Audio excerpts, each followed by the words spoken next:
마태복음 16장 24절 말씀입니다.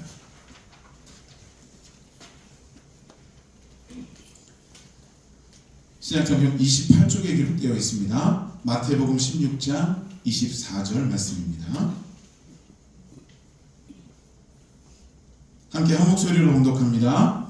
이에 예수께서 제자들에게 이르시되 누구든지 나를 따라오려거든 자기를 부인하고 자기 십자가를 지고 나를 따를 것이니라. 아멘. 할렐루야. 아멘. 자, 우리 옆에 분하고 인사해 보시길 바랍니다. 주의 사랑으로 사랑합니다. 하나님 우리와 함께 하십니다. 메리 크리스마스. 네, 여러분 사랑합니다. 네. 여러분 오늘 이 본문의 말씀은요 너무나도 유명하고 또 너무나도 중요한 말씀이에요. 예수님께서 제자들에게 나를 따라오려거든 너희는 자기를 부인하고 자기 십자가를 지고 나를 따라와야 될 것이다 라고 말씀하고 계시는 거죠. 자, 주님께서는 나를 따라오려거든 이라는 전제를 달고 지금 말씀하고 계세요. 근데 이게 오늘날 우리들의 입장에서 본다면 당연한 걸 거예요. 적어도 이 자리에 우리가 모여있는 이유 자체가 예수 그리스도를 따르기 위해서 그리스도인됨의 삶을 살기 위해서 모여있기 때문에 그것을 위해서 어떤 미션이 주어지더라도 우리 그걸 최선을 다해서 이루어낼 준비가 되어져 있는 그런 대상들인 거죠. 근데 이 예수님 당대, 예수님 당시에는 사실 이게 그렇게 녹록한 일이 아니었다라고 하는 겁니다. 예수님은요 그 당시 유대 공동체 안에서 어떤 인물로 낙인이 찍혀 있었느냐 하면 이단, 어찌 보면 율법을 폐하려고 하는, 율법을 어기고 전능하신 하나님을 만홀히 여기는 그런 대상으로 유대인들은 이 예수 그리스도를 치부하고 있었다라고 하는 거예요. 자, 그러다 보니 예수님을 따르려고 하는 이들이 공식적으로 공개적으로 예수님을 따른다고 예수님과 함께 하겠다고 그렇게 드러내는 것이 결코 쉬운 일이 아니었다라고 하는 겁니다. 근데요 아무리 예수님이 이단아 취급을 받는다 할지라도 예수님을 따랐을 때 뭔가 주어지는 게 있으면 그 리스크를 끌어안고라도 따를 수 있지 않을까라는 생각을 해봅니다. 예수님을 따르면 돈이 생긴다든가 예수님을 따르면 명예가 생기고 지위가 생긴다든가 하면 그 리스크를 안고라도 우린 예수님을 따를 수 있지 않을까라고 하는 거죠. 약간 다른 내용이긴 한데 예수님 당시에 세리라고 하는 직급의 사람들이 있었잖아요. 근데 이 세리들은 유대인인데 자신의 민족인 유대인들로부터 세금을 걷어서 로마에게 갖다 바치는 역할을 하던 그런 사람들이었습니다. 그런데 이 세리들이 이 과정 속에서 자신의 민족인 유대인들을 수탈해요. 세금을 더 많이 걷어서 그 남겨진 차액을 자신의 것으로 착복해버리는 거죠. 자, 이 사실을 알고 있는 유대인들은요 같은 민족이었지만 이 세리들은 자신의 민족으로 인정조차 하지 않았고 그리고 이 세리들을 배신자라고 또 죄인이라고 불렀다라고 하는 겁니다. 근데요 저는 이 세리들의 이 상황을 보고 놀랐던 게 뭐냐면 이들은 그런 취급을 당하고 그런 평가를 받으면서도 끝까지 자신들의 일을 해나간다는 거예요. 투철한 사명의식 때문이었을까요? 아닙니다. 사명의식은 아니죠. 이렇게 그 세리의 일을 하다 보면 비록 깨끗하고 정결한 돈은 아니지만 자기에게 물질이 쌓이게 되는 거예요. 비록 속은 어떨지라도 겉으로는 함부로 자신들을 대할 수 없는 지위가 주어지는 거죠. 그래서 그런 취급을 당하고 또 그런 평가를 받더라도 이 세리들은 그 당시에 자신의 일을 끝까지 이어갔다라고 하는 겁니다. 그러니까 사람이 그런 것 같아요. 뭔가 이렇게 주어지는 게 있으면 어려움이 있더라도 그 일을 해내는 경우들이 있다는 거죠. 근데요 예수님의 제자들은 어땠을까요? 이 예수님의 제자들은요 사실 엄밀히 말하면 예수님을 만나기 이전에는요 뻗듯한 직장도 있었고 그리고 나름 가족도 단란했고 평안하고 안정적인 삶을 살고 있던 그런 이들이었어요. 근데 이런 이들이 예수 그리스도를 만나고 영접하고 그분을 따르기 시작하면서 표면적으로는 그들의 삶이 더 척박해지고 나락으로 떨어지는 것처럼 보였다는 거예요. 노숙해야죠. 굶어야죠. 사람들에게 손가락질 당하고 핍박당하고 쫓겨다니고. 여러분, 이런 이 제자들의 모습이 분명하게 드러나고 있다면 예수님께서 이들에게 그래도 너희들 나를 따라와라 라고 말씀하시려면 설득이 필요하고 좀 예수님께서 사정해야 되는 면모가 있지 않을까라는 생각을 하게도 되죠. 근데요, 오늘 본문 가운데 우리 본문 이전에 보시면요, 분명히 예수님께서 너무나도 당당하게 말씀하고 계세요. 너희는 나를 따라오려거든 자기를 부인하고 자기 십자가를 지고 따라와라. 도대체 뭐가 이게 당당하실까? 예수님께서 뭐 때문에 이렇게 당당하게 말씀하셨을까요? 자, 그 이유가 사실 조금 밑으로 내려가서 27절에 기록되어져 있습니다. 자, 우리 27절을 한번 볼까요? 자, 스크린에 펼쳐져 있습니다. 27절 함께 읽습니다.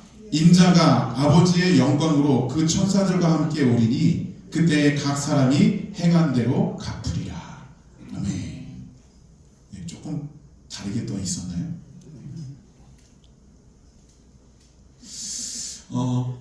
각 사람이 행한 대로 갚으리라. 예수님께서 재림하실 때, 예수님께서 마지막 순간에 심판하실 때, 그때 그들이 행한 대로 갚아주시겠다라고 말씀하시는 거예요. 예수님을 온전히 따르기 위해서 자기를 부인하고 자기 십자가 지는 이 명확한 삶의 모습을 지니며 나아가면 그 마지막 순간에 그 믿음의 행위를 통해서 너희는 구원받게 될 것이다 라고 하는 걸 말씀해 주시는 거죠. 근데 만약에 너희가 그렇게 살지 않으면 안타깝게도 너희는 지옥으로 치달을 수밖에 없는 비참한 인생이 될 수밖에 없다라고 하는 거예요. 자, 이걸 설명해 주시면서 예수님께서는 이제 너희가 선택하라 라고 말씀하고 계시는 거죠. 너무나도 당당하게 요구하시는 주님. 그렇다면 여기서 주님께서 당당하게 말씀하셨던 자기를 부인하는 것과 자기 십자가를 지는 것은 과연 어떤 의미를 품고 있을까요? 이게 너무나도 유명한 말씀이다 보니까 아마 좀 오랫동안 신앙생활 하신 분들은 이 말씀을 접하자마자 거기에 대한 의미가 머릿속에 혹은 가슴속에 돌지도 모릅니다. 자기를 부인한다라고 하는 것, 자기 교만으로부터, 이기주의로부터, 자기 생각이나 자기 가치관으로부터 벗어나서 예수 그리스도를 따르는 것. 어떤 분들이 이렇게 말씀하실 거예요. 아, 그거 할 수 있습니다. 그 정도야 할 수 있지 않겠습니까? 간단하지 않습니까? 교만하지 않으면 되잖아요. 이기주의 부리지 않으면 되지 않습니까? 글쎄요, 그렇게 간단한 문제일까요? 여러분, 이 내용을 조금만 속 깊게 들어가면 이게 그렇게 관념적으로 쉽게 이야기하고 넘어갈 수 있는 내용이 아니라는 걸 우리 깨달을 수가 있어요. 자기를 부인한다는 거에 어떤 의미가 내포되어져 있느냐 하면 자기의 이득을 내려놓는다, 자기의 기득권을 포기한다는 의미가 그 안에 묻어 있습니다. 네, 여러분, 이거 굉장히 어려운 거예요. 사람이 왜 교만하죠? 내가 다른 사람보다 높아지고 싶은 충동이 있어서 그런 거예요. 사람이 왜 이기주의에 빠집니까? 다른 사람보다 많이 갖고 싶어져서 그런 거예요. 어찌 보면 이게 우리 인간들의 본성일 수 있습니다. 그런데 예수님께서는 그 본성까지라도 너희들은 통제하고 제어하고 나에게 나와야 한다라고 말씀하고 계시는 거예요. 사실 이게 너무나도 어려워요. 너무나도 어려워서 예수님 당시의 유대인의 관원들은 예수님을 핍박하게 되었던 거고, 이 내용에 턱 걸린 제자들은 끝까지 예수님을 따르지 못하게 되었다라고 하는 거예요. 어렵습니다. 자기를 부인한다. 또 한 가지 있죠. 자기 십자가를 진다. 예수님께서는 우리의 구원의 십자가를 져주신 분이에요. 그렇다면 그 구원의 십자가를 지신 분이 때가 되었을 때, 야 이제 너희들이 너희 십자가를 져야 될 때가 왔어. 너희가 너희의 구원의 십자가를 져 라고 말씀하시는 걸까요? 여기 오늘 본문에 분명히 자기 십자가를 지라고 말씀하고 있어요. 이건 예수님이 지셨던 그 십자가를 너희가 대신 져라가 아니라 너희에게 주어진 너희 십자가를 지라는 거예요. 여러분, 우리는 구원의 십자가를 질 수 없는 존재들이에요. 만약에 우리가 구원의 십자가를 질 수 있게 된다면 예수 그리스도가 필요가 없겠죠. 내가 나 혼자 그저 그 십자가를 지고 스스로를 구원해버리면 그만인 거죠. 근데 여러분, 이건 불가능한 일이에요. 그래서 예수님이 이 땅에 오셔서 우리를 대신하여 그 구원의 십자가를 져주신 것이죠. 그럼 그런 예수님께서 우리에게 자기 십자가를 져라, 너에게 주어진 너의 십자가를 져라라고 말씀하셨다면 과연 그 십자가는 어떤 것일까요? 여러분, 그건 바로 사랑의 십자가라고 하는 것입니다. 예수님께서는 이 땅에 오시는 그 순간부터 십자가 지시는 그 순간까지 계속해서 사랑을 가르쳐 주셨고 사랑을 드러내려고 하셨어요. 그러다가 결정적인 순간에, 중요한 순간에 예수님께서는 너희도 그 사랑을 실천하며 살아라 라고 말씀하고 계시는 거죠. 자, 우리는 또 이렇게 얘기할 수 있을 거예요. 사랑 정도는 할 수 있습니다. 사랑의 십자가 정도는 제가 질 수 있지 않겠습니까? 하지만 여러분, 이것도 쉬운 문제가 아니라는 거예요. 예수님께서 우리에게 사랑에 대해서 말씀하실 때 그 범주를 어느까지 설정해 주셨느냐 하면 너희는 너희의 원수까지라도 사랑하라 라고 말씀해 주셨다는 거예요. 누구에게든 사랑받을 수 있는 사람, 나를 먼저 사랑해 주는 사랑을 나도 그렇게 사랑하는 것은 너무나도 쉬운 일이겠죠. 근데 나를 핍박하고 나를 미워하고 나를 죽이겠다고 쫓아오는 사람까지도 사랑하라 라고 말씀하신다면 여러분, 이건 쉬운 문제가 아니라는 거예요. 더욱이 예수님께서 우리에게 허락해 주신 그 사랑의 행동 강령이라는 게 어떤 겁니까? 너희 이웃을 사랑하라고 말씀하시면서 너희는 네 몸과 같이 네 이웃을 사랑하라고 말씀하시는 거예요. 인간은요, 어떤 존재를 사랑할 수 있지만 그 존재를 사랑할 때 자기 자신보다 더 사랑할 수는 없는 존재다라고 이야기를 합니다. 근데 예수님께서는 자기 자신을 사랑하는 영역만큼 너희는 내 이웃을 사랑하라고 말씀하고 계시는 거예요. 여러분, 이게 쉬울까요? 어렵습니다. 여러분, 옆에 분 한 분 얼굴 보시겠어요? 진짜 사랑스러우신가요? 네. 얼굴 보라 하면 그저 웃지요. 여러분, 이게 어려운 거예요. 쉽지 않습니다. 가족들 간에는 완벽한 사랑이 주어질까요? 부부지간에는 완벽합니까? 여러분, 이게 생각보다 쉽지 않은 문제입니다. 근데 우리는 너무나도 쉽게 사랑이라는 말을 되뇌이며 또한 사랑이라는 말을 고백하죠. 사랑은 고백으로 끝나는 것이 아니라 그 사랑을 행위로 옮길 때 가치가 빛나는 것이다 라고 하는 거예요. 자, 자기를 부인하는 것, 자기 십자가를 지는 것, 너무나도 어렵고 힘든 일이고 어찌 보면 인간의 영역에서 우리 힘만으로는 해낼 수 없는 일일 수 있다라고 하는 것입니다. 근데 주님은 너무나도 당당하게 너희가 나를 따라오려거든. 여러분, 이 말은요, 너희는 나를 따라와야 한다라고 하는 것을 전제로 하시는 거예요. 나를 따라오려거든 너희는 자기를 부인하고 자기 십자가를 져라. 그럼 어떻게 된다고요? 27절에 나와 있는 것처럼 그 마지막 때에 너희가 행한 대로 갚을 것이다. 너희는 구원받게 될 것이다 라고 하는 거예요. 네, 여러분, 구원을 받게 되는 것은 중요한데요, 그 구원받는 것과 더불어 또 한 가지 우리가 진정한 그리스도인됨으로 살아가야 될 이유가 있습니다. 바로 하나님의 영광을 위하여 라고 하는 거예요. 하나님은요, 당신이 받으실 그 영광의 사이즈를 우리들을 통해서 설정하세요. 창세기 50장 1절부터 3절까지 보시면 그 야곱이라는 인물이 130세를 살고 죽습니다. 근데 이때 그 야곱의 아들이었던 요셉, 그 당시 애굽의 총리였죠. 그 요셉이 그 아버지의 죽음을 너무나도 애달파하며 40일 동안이나 그 아버지의 시신에 향처리를 하며 아주 최선을 다해서 장례를 치러요.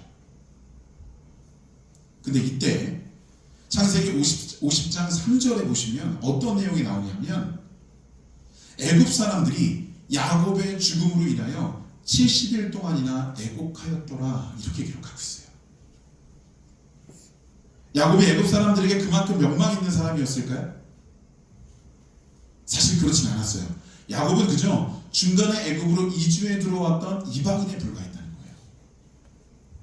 그러면 뭐 때문에 이 애굽 사람들이 70일 동안이나 이 야곱이라는 사람의 죽음을 애도했을까? 그쵸? 그건 그의 아들 요셉 때문이었다는 거예요. 요셉이 총리로서 그 애굽 사람들에게 명망이 있었고 총리로서 신뢰를 받았고 사랑을 받았기 때문에 자신들이 사랑하는 그 요셉이 아버지의 죽음으로 애달파하는 그 모습에 70일 동안이나 이 애굽 사람들이 동참해 주었다는 거예요. 사랑하는 여러분, 이 이야기가 뭘 시사해 주는지 아시겠습니까? 우리가 어떻게 살아가느냐에 따라서 하나님의 명망이 달라진다는 거예요. 믿음의 사람들이 이 땅에 어떻게 살아가고 교회가 이 땅에 어떻게 존재하느냐에 따라서 세상이 하나님을 바라보는 시선이 달라지고 그 안에서 하나님의 영광의 사이즈가 달라진다는 거죠.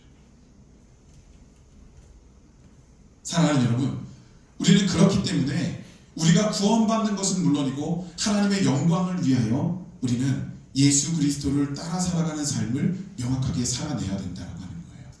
그리고 이 예수님을 따라 살아가는 이 삶을 우리는 뭐라고 표현할 수 있느냐 하면 바로 믿음의 삶이라고 표현할 수 있다는 겁니다. 여러분, 오늘 저는 이 말씀을 간단하게 정리해 볼 거예요. 예수님께서 말씀하셨다시피 자기를 부인하고 자기 십자가를 지고 우리가 주님께로 나와야 되는 목적은 마지막 때에 우리의 구원을 위함이다. 또한 하나님의 영광을 위함이다.